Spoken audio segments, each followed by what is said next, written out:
bonjour Akli, tu es aujourd'hui inspecteur des finances publiques sur la gestion des problématiques de crypto-monnaie et ainsi que formateur dont on va parler aujourd'hui. On va aussi parler de crypto-monnaie, de métacognition. Est-ce que tu pourrais dans un premier temps te présenter ton parcours et ton arrivée dans cet univers-là, s'il te plaît? Bonjour à tous et à toutes. J'ai commencé quand j'avais fini mes études de droit, donc il y a plus d'une décennie. Je souhaitais m'informer un peu sur le contexte macroéconomique et sur notamment la crise financière dite de 2008, mais qui est la même. Et du coup, j'allais sur des forums divers et variés économiques liés notamment à l'immobilier. Et j'ai eu un jour qui m'a pointé vers le forum Bitcoin Talk. Et donc, ça m'a un petit peu poussé à essayer de regarder en fait quelles seraient les alternatives au système de réserve fractionnaire des banques centrales et en quoi ça avait un lien avec l'informatique. En sachant qu'à l'époque, je montais des PC sous Linux. Et je suis toujours sous Linux depuis 2004. Et donc, à cette époque, donc post-crise 2008, voilà, j'avais une petite vision informatique libre de base déjà. Mais je n'avais pas la vision économique macro. Et j'ai commencé par ça avant d'aller dans les cryptos, en fait. Voilà. Ok. Bah, pour recontextualiser déjà, est-ce que tu peux redéfinir un petit peu ce que c'est que la métacognition, enfin l'apprendre par l'apprentissage par l'apprentissage ou apprendre pour Ouais, apprendre? alors la métacognition, en fait, c'est la capacité à avoir un regard, en fait, de l'introspection, mais pas que de l'introspection, peut être aussi sur les processus d'apprentissage des autres, bien sûr. Mais en gros, c'est quels sont les facteurs et les critères pour améliorer ces processus d'apprentissage ou pour améliorer les processus d'apprentissage des autres. Mais souvent, bon, normalement, enfin, les travaux sont surtout sur comment le faire pour soi-même. Typiquement, par exemple, en fait, tout le monde a plus ou moins fait de la métacognition, par exemple, avant un entretien ou avant une épreuve d'examen, par exemple, en disant mais non, mais là, par exemple, il me reste encore ça à réviser. Si je suis fatigué, du coup, il faut que je me lève tôt parce que je ne serai peut-être pas en pleine possession de mes moyens pour faire appel à mes connaissances quand je vais devoir coucher sur papier la réponse au sujet, en fait. Et donc, on sait qu'il y a un facteur, on va dire, physiologique, qui est l'état de forme, la fatigue, qui va avoir une influence sur nos processus cognitifs, notre capacité à assimiler l'information, à pouvoir la traiter et à pouvoir ensuite la synthétiser et l'exprimer en vue de la réussite à un examen, machin. Et en fait,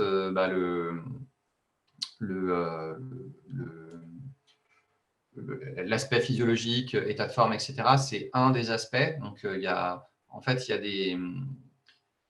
y a des dimensions en fait, cognitives de processus d'apprentissage et il y a des dimensions qui sont liées au type de connaissances en fait.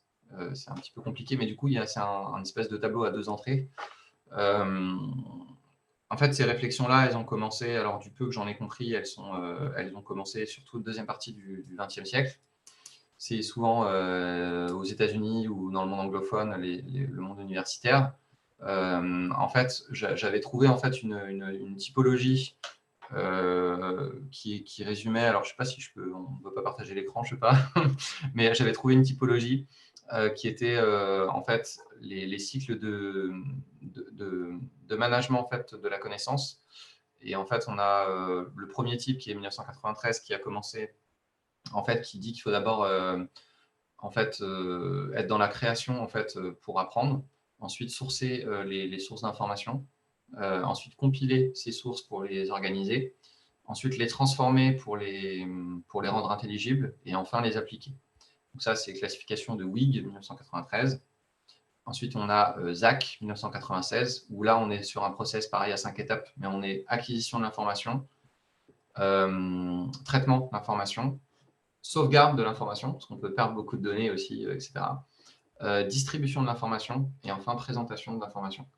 Et après, il y a mon préféré qui est celui de Bukowitz et William, donc c'est deux chercheurs américains, donc dans les années 2000. Et celui-là, il est plus simple parce que c'est juste des verbes donc à retenir. C'est get, use, learn, contribute, assess. Donc là, par exemple, je suis en train de contribuer d'une manière ou à une autre, en sachant que j'ai déjà, alors pas tout, parce qu'en fait c'est un processus continu, c'est pas un processus linéaire, mais j'ai acquis des choses sur la macroéconomie ou sur l'économie ou sur les cryptos ou autres. Je les ai utilisés quand j'ai téléchargé le client Bitcoin il y a longtemps sur Linux et je ne savais pas le faire au début. J'ai appris du coup par moi-même et là, je contribue plusieurs années après. Et après, il faudra donc évaluer, donc assess, pour essayer de le mettre à jour, voir qu'est-ce qui a changé. Maintenant, ce n'est plus les mêmes types de portefeuilles, ce n'est plus les mêmes types de clients, etc. Et donc ça, c'était, on va dire, le grand type de classification des processus en fait, d'acquisition de l'information. Et en gros, voilà, il y a différents process. Il y en a qui font appel à la mémoire, il y en a qui font appel à l'application concrète, l'expérimentation, en fait, l'usage des choses. Il y en a qui font appel à la rétrospection aussi, donc le fait de prendre du recul et de se dire, bon, bah voilà, ça fait tant d'années que je suis sur tel sujet, qu'est-ce qui a changé? Est-ce que je l'ai abordé de la bonne manière ou qu'est-ce que je dois changer dans ma manière d'apprentissage? Et en fait, il y a une caractéristique qui est très importante dans les différentes dimensions en fait, cognitives, c'est que dans toutes les classifications qui ont été faites, la dernière, la plus récente en fait, c'est Rex Ear de l'université de Iowa. Elle a été faite en 2012 et du coup, c'est un tableau à deux entrées. En fait, donc, il y a ces dimensions cognitives, donc les manières d'agencer, de traiter, d'acquérir, d'user, d'expérimenter l'information. Et après, il y a 4 types de connaissances. Et en fait, les 4 grands types de connaissances, le premier, c'est les connaissances factuelles.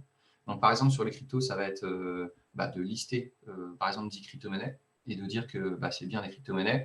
Ensuite, les connaissances conceptuelles. Donc, les connaissances conceptuelles, ça sera la différence, par exemple, faire la différence entre un jeton et une crypto-monnaie. Donc, ça, souvent, beaucoup échouent déjà juste à cette étape. Donc, ça, c'est manier les concepts qui contiennent des petits dominos d'informations ou de données.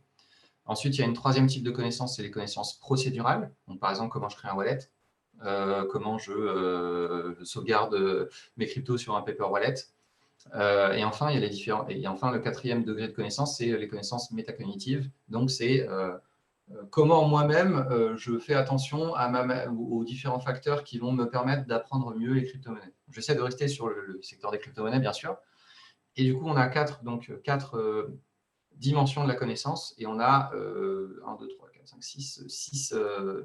6 degrés ou 6 dimensions cognitives. Et en fait, quand on croise, du coup, il y a plein de petites étapes. Et en fait, la caractéristique qui est commune à toutes les grilles d'analyse métacognitive, en fait, la caractéristique commune, c'est que toutes, elles situent comme étape ultime de la compréhension. Quand vous maîtrisez un sujet et quand vraiment vous le connaissez très bien, c'est la création. Voilà. Et donc, en fait, quand on est un créateur, donc je vous donne un exemple, par exemple, Asher, mais il y en a d'autres. Quand on crée, en fait, le degré d'exigence est tellement important qu'il faut d'abord avoir pu lister, comprendre au moins les concepts, savoir les présenter. Et voilà. Et parce qu'en fait, on ne peut pas se louper. Donc, si vous avez des créations qui sont mal faites ou qui contiennent des erreurs, c'est que peut-être ce n'était pas encore le temps de se mettre à la création et d'être dans l'étape je contribue. J'arrête d'apprendre, mais je contribue. Ouais.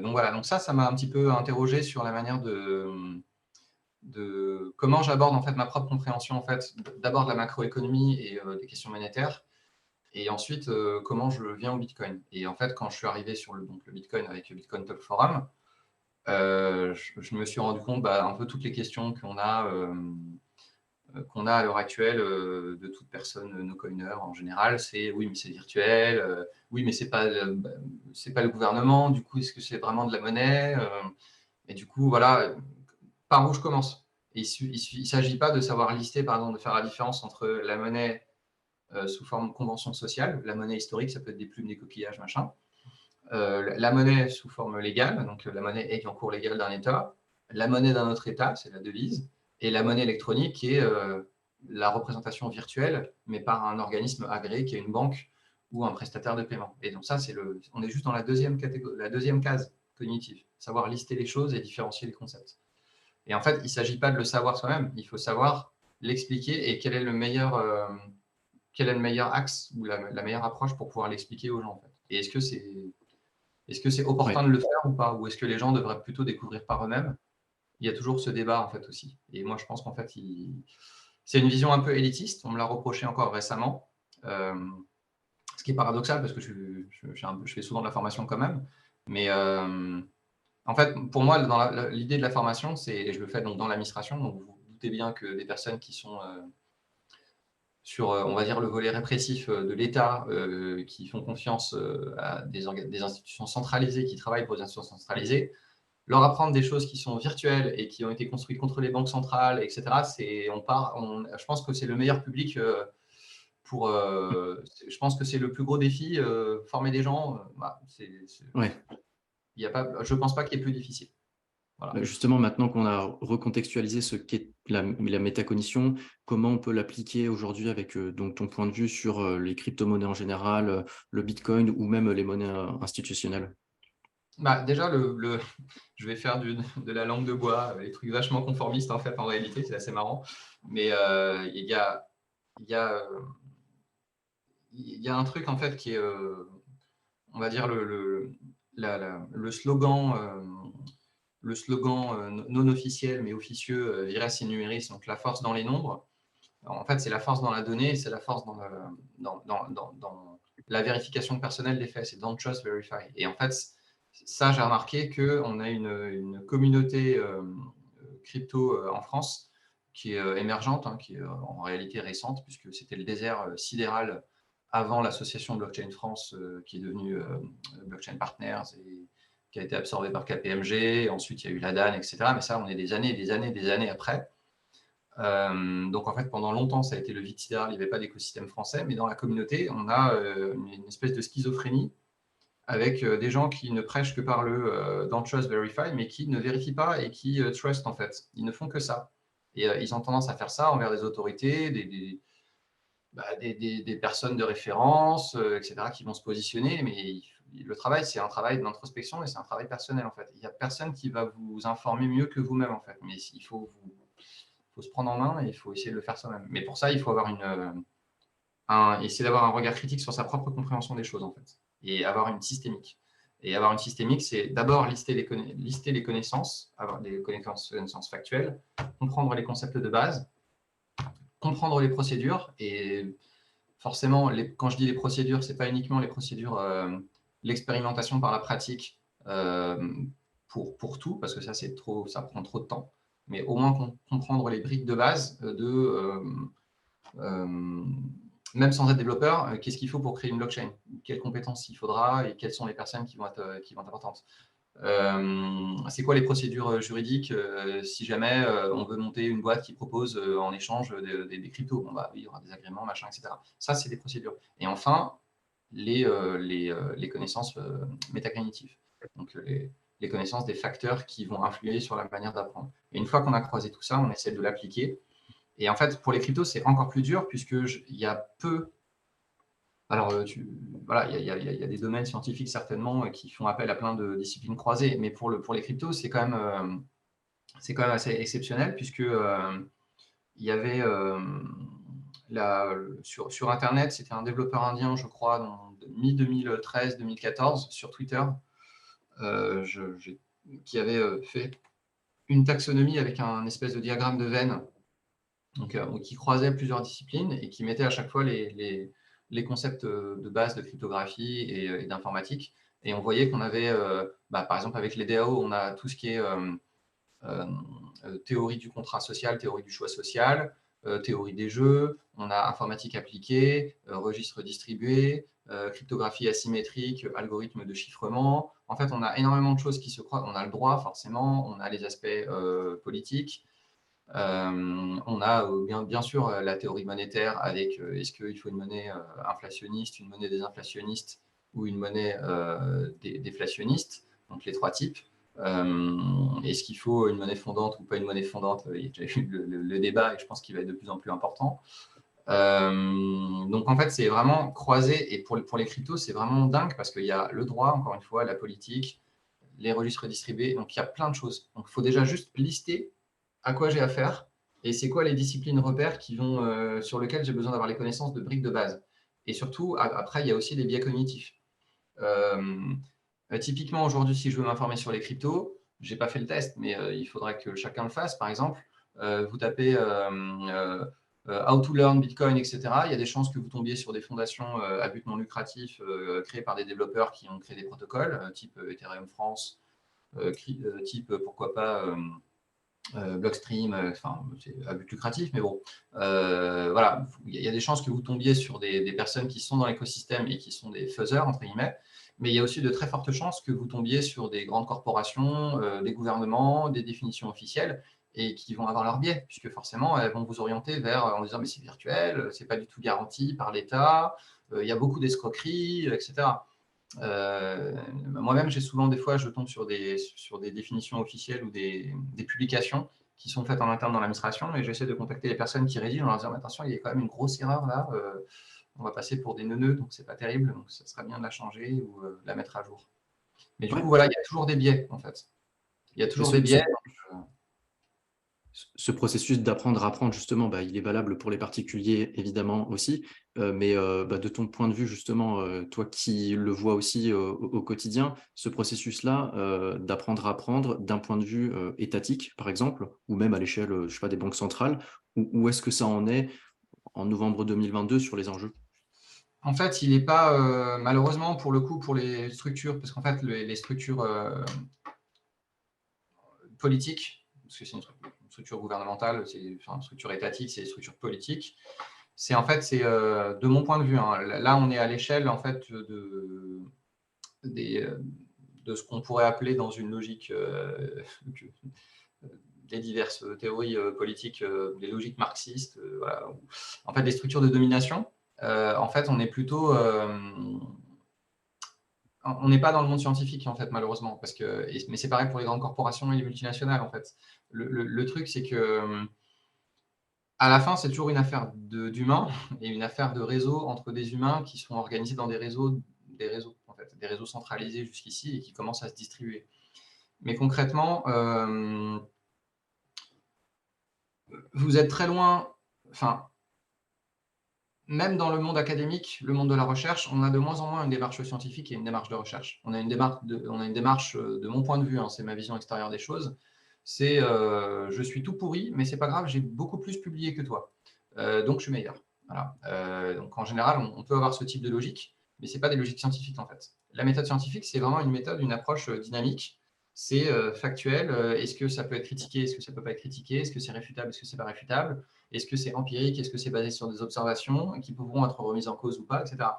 On est dans l'État, on n'est pas, mais dans les grandes multinationales, c'est la même chose.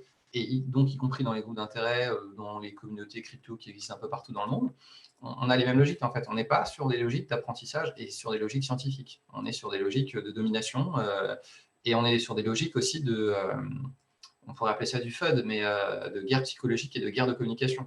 Les personnes qui sont dans des situations de pouvoir et domination, y compris dans le domaine des technologies et des technologies de registres distribués qui contiennent les blockchains, les graphes acycliques et compagnie, vous avez des personnes qui sont en situation de domination déjà et qui n'ont pas intérêt à ce que les personnes se libèrent mentalement et apprennent par elles-mêmes en fait. Et pareil pour l'État. A priori, si on a des monnaies qui sont officielles et qui ont été déléguées au privé, donc à partir du XVIIe siècle en Hollande, la fin du XIXe, enfin le début du XIXe en France, 1720, la Banque dite d'Angleterre, et 1913 aux États-Unis. Donc le moment où on privatise totalement la monnaie et on la confie à des banques organisées en banque centrale, parce que la monnaie n'est pas publique, je le répète, elle a le sceau du public, mais elle n'est pas publique. Les personnes qui sont au sommet de ces structures n'ont absolument pas intérêt à ce que les gens mentalement comprennent ce qu'est la monnaie, c'est quoi les concepts de base de la monnaie, c'est quoi une masse monétaire, qu'est-ce que c'est que la vélocité monétaire, qu'est-ce qu'on appelle inflation. Déjà, on se trompe. L'inflation, c'est la masse monétaire, c'est la quantité d'argent, et non pas la conséquence qui est la hausse des prix. Mais souvent, on dit l'inflation pour la conséquence qui est la hausse des prix. Donc voilà, donc les briques de base, hein, je vous dis, les toutes premières étapes, lister et comprendre les concepts de base, ne sont absolument pas acquis pour beaucoup de gens, y compris des Ouais. gens qui sont en situation d'autorité en fait. Ouais, mais après, quand on baigne par rapport à ces décisionnaires-là, qui baignent depuis longtemps dans un système qui arrive à s'épuiser, il faudrait réussir à désapprendre pour pouvoir C'est ça. réapprendre quelque chose de nouveau et changer de paradigme. Et mais, comment ça va pouvoir se faire? Parce que si on regarde un petit peu devant sur les enjeux à venir, comment tout ça va pouvoir se mettre en place et surtout à quelle échelle de décision? Bah, c'est pour ça en fait que je suis assez peiné que Parce qu'en fait, c'est un challenge. On parle d'Alira, mais il y a pas que Alira, il y a plusieurs. Mais voilà, mais les personnes qui font de la formation dans ce secteur, et il y a des personnes qui font aussi de la formation dans l'ombre, pas forcément visible, voilà, mais qui essaient d'éduquer. Il y a les influenceurs aussi qui le font plus ou moins bien, on va dire. Mais concrètement, soit les personnes ont des démarches personnelles justement holistiques, de comprendre les causes, les effets, quelle est la cause de la cause de la cause, pour tirer la pelote et essayer de comprendre l'ordonnancement des choses. On parle de FTX, etc. Pareil, tirer la pelote, qui l'a financé, qui l'a laissé faire n'importe quoi, qui a appuyé sur le bouton pour qu'il y ait un article sur CoinDesk qui dise que peut-être il n'a pas de réserve, et quelles sont les conséquences. Les conséquences, c'est que du coup, la communauté crypto est décrédibilisée, les prix baissent, et que c'est une arme supplémentaire pour les structures de domination actuelles de monnaie centralisée et privée, pour dire, vous voyez, la crypto, c'est pas bien. Donc peut-être qu'il y a une relation de cause à effet. Je dis ça, mais je suggère juste ça. Mais du coup, cette démarche personnelle, soit les gens sont capables de la faire, et dans ce cas-là, c'est bien, et on a plein d'individus qui sont capables d'échanger entre eux, d'avoir une démarche comme ça d'auto-apprentissage, soit ils apprennent avec d'autres personnes, et donc du coup, ils apprennent mal, ou pas très bien, et avec des biais. Et du coup, en fait, ça sera l'apprentissage par le danger. Donc, c'est un petit peu ce que avait l'air de dire Néphilim quand elle est passée. C'est qu'en fait, malheureusement, pour désapprendre, il faut un choc, en fait. Et bon, ça tombe bien, a priori, on ne va pas être en reste de choc sur les questions monétaires, sur les questions de pouvoir d'achat, sur les questions de lutte pour le pouvoir de la donnée, etc. Donc, les gens apprendront quand vraiment ils seront dans une situation pas très enviable, quoi. Et là, il faudra qu'ils se reposent la question, qu'est-ce que la monnaie? Est-ce que la monnaie, comment elle est créée? Qui l'a créée? Est-ce qu'elle doit appartenir à tout le monde ou pas? En quoi la monnaie va interagir avec la psychologie? Parce que la monnaie, notamment quand on parle de vélocité monétaire, typiquement un exemple de croisement de disciplines, je parle de temps en temps de Maurice Allais. En fait, une des disciplines qui est vraiment souvent sous-estimée et qui n'est pas utilisée, c'est vraiment la psychologie, la perception. La psychologie, elle est extrêmement importante dans les phénomènes de liquidité, de crise de confiance, etc. En fait, on parle tout le temps de mais oui, c'était pas régulé, les due diligence n'étaient pas faites, telle société a fait faillite, mais elle n'avait pas l'agrément. Enfin, on parle de loi, on parle de droit, on parle d'économie, et en fait, on oublie le sous-jacent. Le sous-jacent, c'est l'humain, et souvent, c'est la psychologie, en fait. Et les phénomènes psychologiques sont extrêmement importants. Les biais cognitifs, euh, la symétrie d'information entre deux personnes, du coup, on va être obligé de faire confiance. La théorie de l'agence, je lance comme ça plein de petits concepts, mais du coup, voilà, c'est des choses qui sont vraiment sous-estimées. Et sur la vélocité monétaire, notamment, on nous parle. En fait, on a. Moi, je les charrie souvent, hein, mais les personnes comme. Je crois que c'est Richard Détente, voilà, tout l'écosystème, on va dire, des personnes qui étaient critiques des banques centrales, qui étaient sur l'or notamment, et qui maintenant sont sur les cryptos depuis quelques années.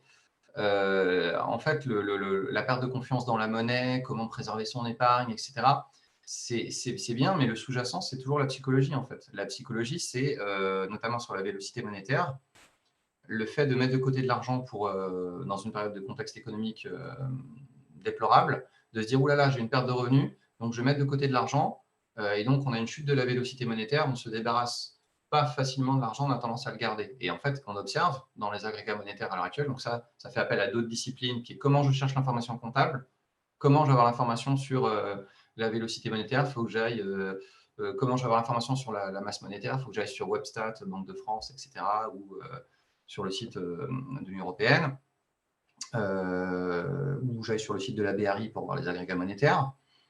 En gros, on a cette chute de la vélocité. Quand les gens comprennent qu'ils auront moins de revenus et qu'ils ont un contexte économique compliqué, donc ils ne dépensent pas l'argent, ils la stockent. Et après, on a l'inverse. Quand ils comprennent qu'en fait, qu'ils ont stocké de l'argent qui se dévalorise et qui permet d'acheter de moins en moins de choses, donc la parité de pouvoir d'achat. Et là, du coup, on a l'inverse. Là, tiens, tu veux de ma monnaie toute pourrie? J'en veux pas. Tiens, je te la file. File-moi autre chose. File-moi quelque chose qui pourra rester pérenne éventuellement, donc des biens et des services. Et là, on a une vélocité monétaire qui s'accélère. Et dans toutes les crises de la dette qui finissent en crise monétaire, c'est tout le temps la même chose. C'est d'abord une réduction de la vélocité et ensuite une accélération de la vélocité que personne ne verra venir. Moi, personne. Voilà.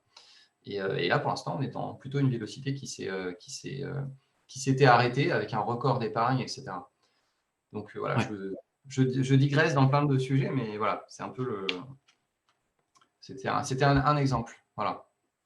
Ouais, mais c'est bien que ce changement de mentalité par l'apprentissage puisse se faire chez les particuliers, mais sauf que les particuliers aujourd'hui, enfin, ils sont, je ne veux pas dire qu'ils sont pas décisionnaires, ils sont décisionnaires à leur échelle, mais des grandes décisions pour un changement de paradigme avec l'arrivée et l'enjeu de la blockchain avec des crypto-monnaies doit venir, enfin, théoriquement, de l'État, enfin, des politiques, parce que c'est un petit peu aussi leur rôle, ou des banques centrales. Euh, comment ça se met en place aujourd'hui, quoi? Encore une fois, malheureusement, c'est un système qui est trop. On est dans un système complexe dans lequel les décisionnaires dans les structures vraiment de décision, donc avant tout les structures monétaires et ensuite plusieurs étages plus bas les décideurs politiques et après les multinationales, etc. En fait, en fait il y a la norme, on va dire le rapport de force pur, donc la contrainte physique, très clairement, donc la répression. Il y a la contrainte légale, donc la norme de droit, et après il y a la norme sociale. Et en fait, normalement, c'est un jeu de causes et de conséquences entre les deux et de je t'aime moi non plus et de chat et chien, quoi. Euh, Quand la norme sociale, en fait, elle s'écarte vraiment trop de la norme juridique, donc typiquement, vous êtes obligé d'utiliser l'euro pour être payé et toute votre vie dépendra de l'unité monétaire euro quand vous êtes en France, que ce soit vos revenus ou vos dépenses, vous serez obligé de les faire en euros. Bah, du coup, pour s'écarter de ça, il faut trouver des gens qui ont envie de le faire, qui ont envie de contrevenir à la loi pour accepter autre chose que de l'euro en tant que commerçant, parce que je rappelle que c'est une infraction. Par contre, vous pouvez faire semblant d'accepter de la crypto. Vous pouvez dire j'accepte de la crypto, mais en fait, vous acceptez des euros avec un prestataire au milieu, un intermédiaire qui vous a transformé ça. Hmm. Vous pouvez faire comme toutes les personnes qui ont fait des communiqués de presse et de la com ces dernières années, ces derniers mois, pour dire qu'ils acceptaient les cryptos. Mais en fait, ils n'ont pas une adresse publique qui accepte vraiment les cryptos. Donc, vous pouvez faire ça. Mais en fait, c'est un ajustement entre la norme sociale et la norme juridique. Et pour qu'il y ait un changement, en tout cas dans le personnel décisionnaire, qui n'est pas forcément le développeur personnel politique, mais qui est plutôt les détenteurs de capitaux et le pouvoir monétaire, en fait, malheureusement, c'est des personnes qui sont peu ouvertes sur les autres, je pense, et qui sont plutôt dans une situation de contrainte et de domination totale. Aucune limite à mon pouvoir. Donc en fait, il n'y a que la population elle-même qui peut changer en fait, et ça va prendre pas mal de temps. Et donc en fait, la population, il faut qu'elle-même elle se saisisse pour faire pression sur les personnes qui sont en situation de domination.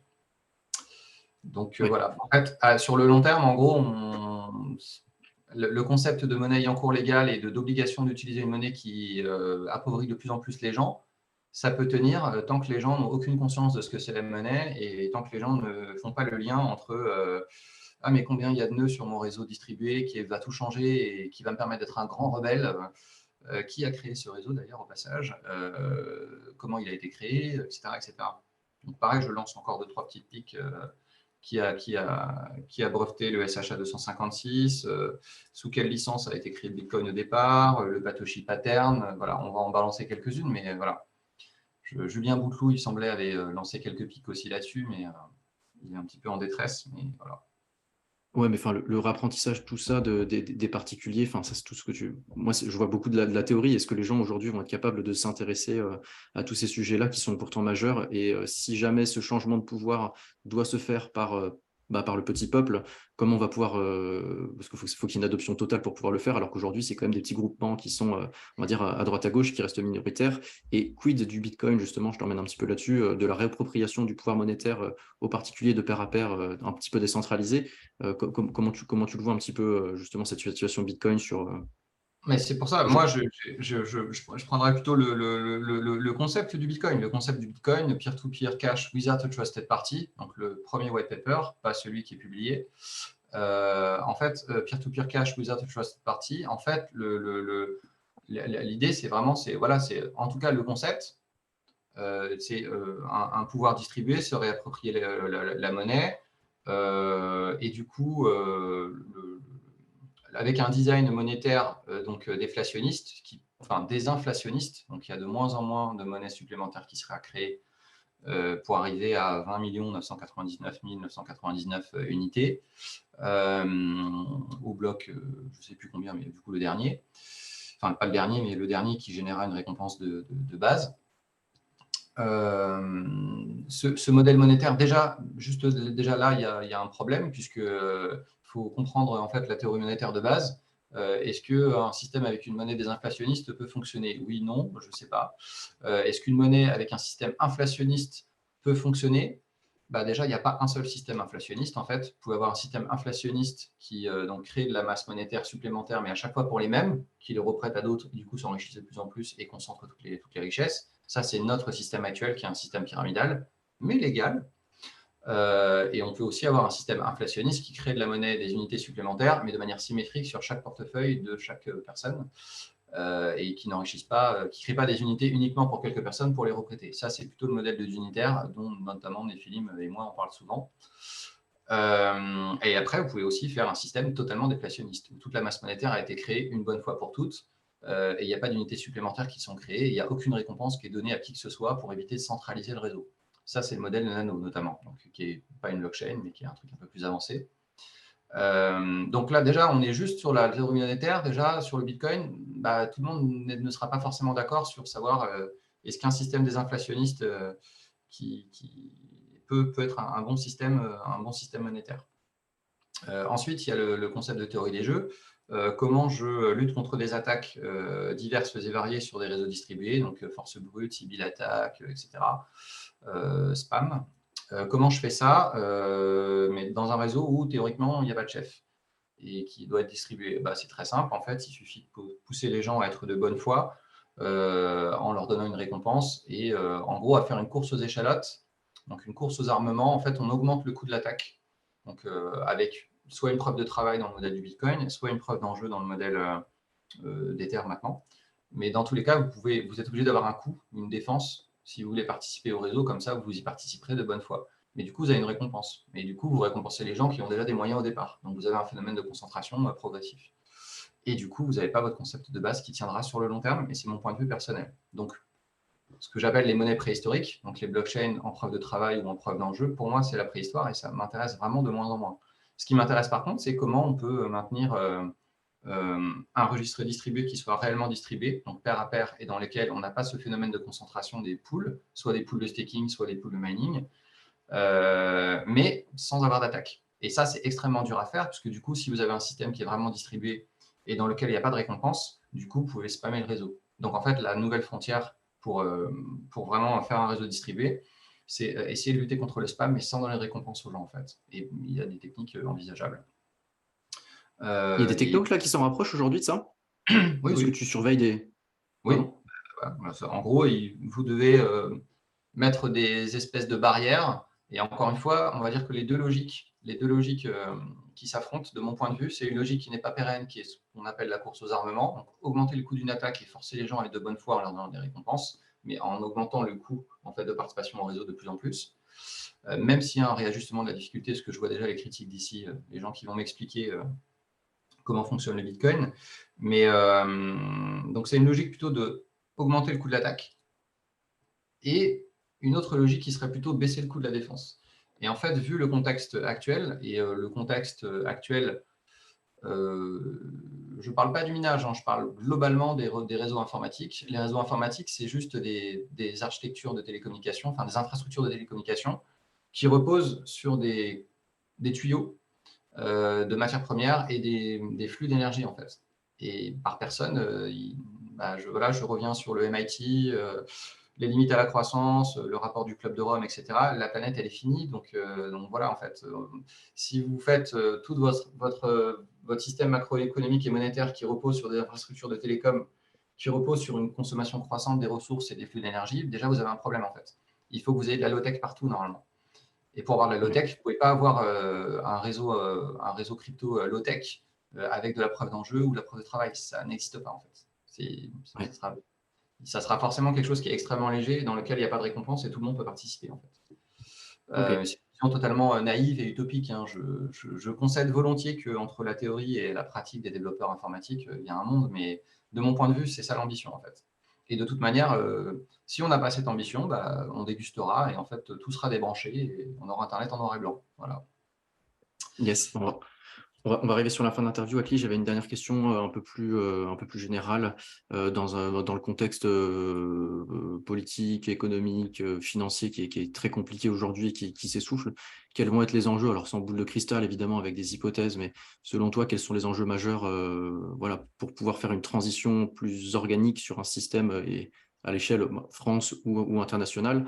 Est-ce que ça va être, ça va se jouer vraiment à la prise des consciences des particuliers, à des prises de décision au niveau je sais pas, des États ou des politiques ou de la BCE? Comment tu vois un petit peu les choses se passer en termes d'enjeux parmi tout ce qui gravite, là où il y a les points qui sont les plus sensibles? Euh, j'ai envie de dire, ça sera. Le dernier espoir, entre guillemets, ça serait d'éduquer les décideurs, on va dire les décideurs des autorités monétaires pour qu'ils soient un petit peu moins sociopathes. Mais ça va être très compliqué parce qu'en fait, ils sont vraiment dans un rapport de domination totale. En fait, il n'y a aucune concession possible. Vous allez tous avoir du CBDC et vous allez tous adorer ça et ça va marcher du tonnerre et vous allez adorer perdre du pouvoir d'achat et vous allez surtout pas vous révolter et tout va bien se passer. Donc, pour essayer de changer l'opinion de quelqu'un qui raisonne comme ça, c'est assez compliqué, mais ma foi, il faudra le faire. Donc, je ne sais pas qui va faire ce travail. J'ai l'impression que ce sera des personnes un petit peu qui sont dans l'administration ou dans des grandes sociétés qui vont devoir le faire, mais ça va être assez compliqué. Et je pense que de toute manière, ça sera conflictuel. Parce que ceux qui tiennent les leviers de pouvoir ont décidé que ça sera comme ça et pas autrement. Donc voilà. Mais en tout cas, sur le plan individuel, j'ai envie de dire, voilà, maîtriser donc, les aspects dynamiques des systèmes, donc le diagramme de boucle causale, cause-conséquence, et entre une cause A et une conséquence B, est-ce que j'ai une relation qui va s'accentuer ou une relation qui va diminuer s'il y a une autre cause tierce qui arrive en fait? En gros, raisonner un peu comme un ordinateur, mais en tout cas avoir une systémique. Faites des schémas, c'est très bien de faire des schémas avec des flèches des tableaux, etc. Mais essayez de dézoomer vraiment. Ne restez pas enfermé dans votre discipline ou dans votre truc. Dézoomez au max. Et s'il vous manque des choses, même si c'est une autre discipline totalement étrangère, c'est pas grave. À la limite, c'est même mieux d'avoir aucune connaissance et de partir d'une feuille blanche. Comme tu disais, il y a beaucoup de choses souvent qu'il faut désapprendre et on s'aperçoit qu'elles étaient fausses, mensongères et elles préservaient des intérêts. Et en fait, c'était pas des vrais, c'était de la fake news, quoi. Donc c'est peut-être mieux des fois d'être entre guillemets ignorant de certains sujets et de partir d'une feuille blanche. Et dernière chose, je pense que, mais c'est un point de vue personnel et c'est une piste aussi pour moi-même d'amélioration. Je pense que, bon, déjà, j'ai donné la piste sur le développement la résistance aux attaques sur un registre distribué où il n'y a pas de récompense. Je pense que la nouvelle frontière, c'est la lutte contre le spam, mais vraiment, mais sans donner de récompense. Ça, c'est la solution de facilité de Satoshi et d'autres. Je pense qu'en fait, il faudrait vraiment qu'il y ait des gens un jour qui travaillent sur la résilience de l'infrastructure de télécommunications et notamment les réseaux mesh, donc les réseaux pair à pair de télécommunications. Donc, pour avoir le moins de vulnérabilité possible, si jamais il y a un petit peu moins de fibre optique, un petit peu moins de cuivre et un petit peu moins de câbles. Voilà, voilà. Ok, super, pas mal de pistes, il y a du travail à faire et ouais, pouvoir changer les Totalement choses. fouillis, comme d'habitude. Voilà. Merci beaucoup en tout cas pour ton temps et ton partage, Akli. Je te souhaite une bonne fin de journée. Au revoir.